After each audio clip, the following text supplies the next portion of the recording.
Grabe yung tunog, tol. Hindi parang Panalo, no? Malakas. Saka yung design niya. Yes, yung design. Pakaganda ng design. Ganda ng design ng pipe na to. Sobrang Satisfied sa satisfied. tunog. Oo. Sobrang sulit. Sobrang ganda.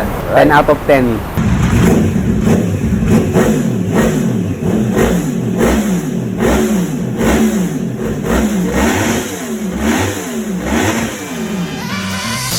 Ngayong araw, isang Yamaha R1 ang nagpunta dito sa 01 Moto. Pamilyar ba kayo sa motor na to? Yan ang Yamaha R1 ni Ride Safe Master. Grabe naman ang vision na to.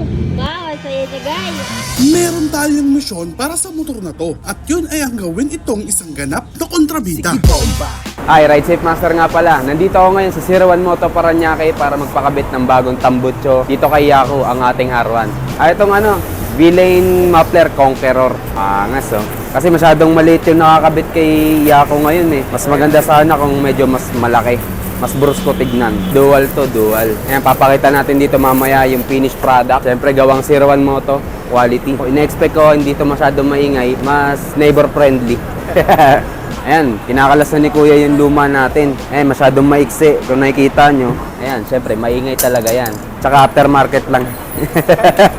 Shopee Racing. Eto, napakagaan. Carbon talaga tong tunay. At meron kayong bilhin Conqueror na may kakabit natin dito kay Yaku. Tama kayo mga kontrabida. Hindi isa, kundi dalawa ang V-Lane Conqueror na ikakabit natin para dito sa Yamaha R1. At dahil medyo malaki ang ating V-Lane Conqueror, in-explain ni Boss Arch kung paano ang mounting na dapat gawin dito. Agad-agad na nating binaklas ang lumang aftermarket pipe para maisalpak na natin ang ating V-Lane Conqueror. Pero bakit sa dami ng motor, ito ang napili ni Ride Safe Master? Nagustuhan ko sa motor na to, sobrang raw ng power niya, walang restriction, walang ABS, walang traction control. Talagang ramdam na ramdam mo yung lakas ng power ng bike. Yamaha R1 2009 model. Ito yung start ng crossplane ng R1. Up to now, ngayong year, naka-crossplane pa rin. Kasi yung mga lumang model nito, ang pagkakalam ko, inline. Kaya iba yung tunog niya sa medyo ngarag siya compared dun sa mga inline na pinong-pino tumunog. Dream bike ko kasi talaga ito eh. Simula umpisa, siyempre nangarap ako ng mga naka-smaller cc pa lang ako. Sa R1 talaga ako na humaling. Maganda talaga yung yung forma. Since wala naman ako experience sa motor dati, sa forma lang ako nakabase at di rin naman ako nagsisi sa performance niya. Maganda talaga.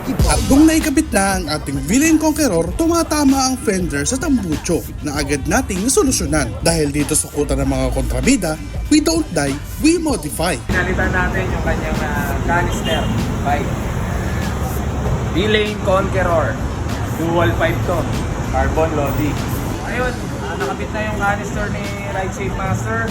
Dual canister ng V-Lane Conqueror, and nagkaroon tayo ng problema kanina dito sa tail tidy natin, which is meron niyang kabitan ng signal light. So dahil tumatama dito, dahil masyadong malaki itong V-Lane Conqueror, pinabas natin yung kabitan ng signal light sa tail tidy ni Ride Safe Master. So yan, malinis na. Sound check tayo, sound check.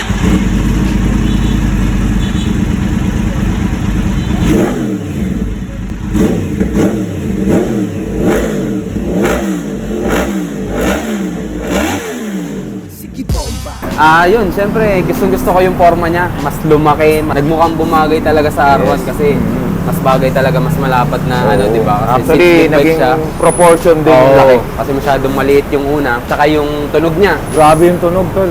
Hindi parang panalo, no? malakas. At the same time, carbon na siya ngayon. Napakagaan, no? Binuhat ko kanina, napakagaan niya. Oo nga, may lightweight lang siya. Tsaka yung design niya. Yes, yung design. Pakaganda ng design. Ganda ng design ng pipe na to. Satisfied. Sobrang satisfied. Oo. Sobrang sulit. Sobrang ganda.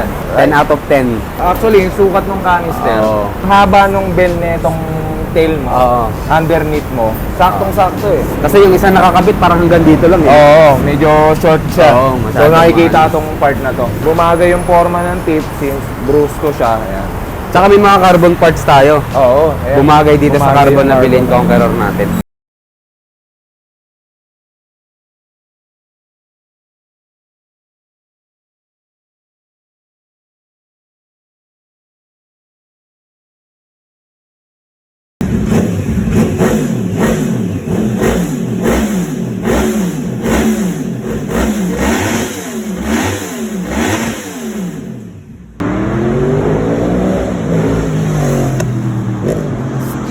Kaya kung kursunada mo ang ganitong attitude para sa motor mo, dito mo lang yan matatagpuan sa kuta ng mga kontrabida. Kaya wag na magpahuli pa.